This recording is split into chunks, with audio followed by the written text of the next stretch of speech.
My name is Sara Lehnen, and I'm a library technician at Algonquin College, Pembroke's beautiful waterfront campus, located on the unceded, unsurrendered territory of the Algonquin and Anishinaabe peoples.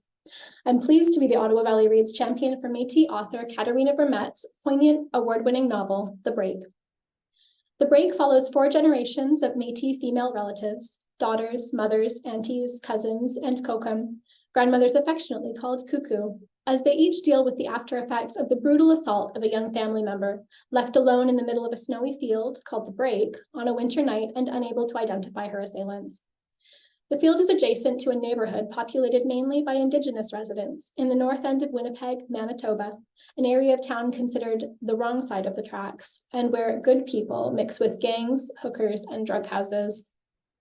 Each chapter is written from the viewpoint of a different character, allowing the story to unfold gradually and giving the reader insight into the personal lives, relationships, and stories of those involved. The women, as well as the young Métis police officer who is leading the investigation into the assault. The author fearlessly tackled such heavy themes as prejudice, trauma, broken homes, sexual assault, gang culture, and troubled youth. Readers for whom any of these themes strike a personal chord should be aware that the narrative could be triggering. I chose to read this novel mainly because the intergenerational focus appealed to me. I enjoy a narrative which allows insight into where people have come from and where they might be going. What really shone through for me in The Break was the strength of family bonds and how deeply those relationships can affect us, for better or for worse. Each of the characters was flawed, vulnerable, and healing in different ways, but the core family group was strong because the women who could held space for the ones who could not. I'd like to read a passage from page 117 that I think reflects the strong bond of the central family. She watches her little Emily sleep. The girl's lips are still pale as paper, but the color is rising slowly on her cheeks. The machines beep around her, insistent, almost harmonious, and Cheryl barely hears them anymore.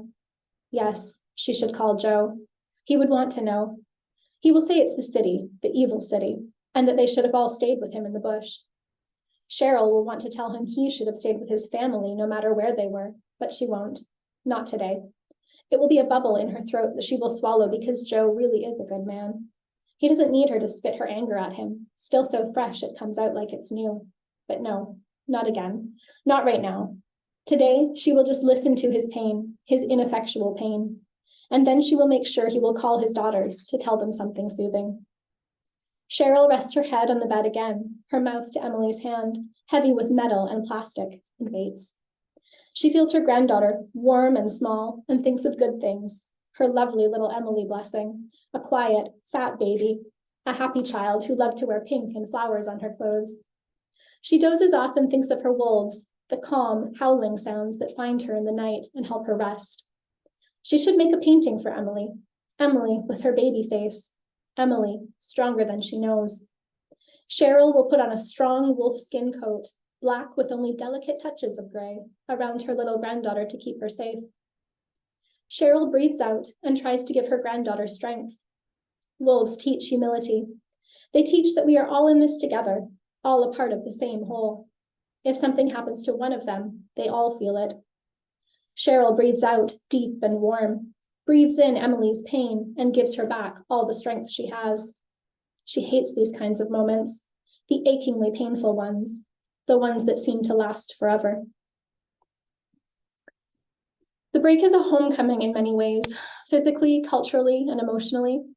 The author conveys so well that home can be a place, but it can also be just being with the people who matter, no matter where they might be, and that finding your way home can be a journey in the truest sense of the word. There was such a strong sense of pride in culture and of knowing where you come from, and the bittersweet knowledge that our life experiences, choices, and histories can both lift us up and hold us back. For myself, a white woman of settler colonial heritage who is on my own journey to learn about the impact that colonialism had had and continues to have on the First Nations, Métis, and Inuit peoples of Turtle Island, The Break was eye-opening and gave me insight, in a small and very humbling way, into some of the lived experiences and intergenerational traumas that resonate through so many Indigenous peoples. At the core is the question: how can we as people and as a country heal and make things better for the generations to come?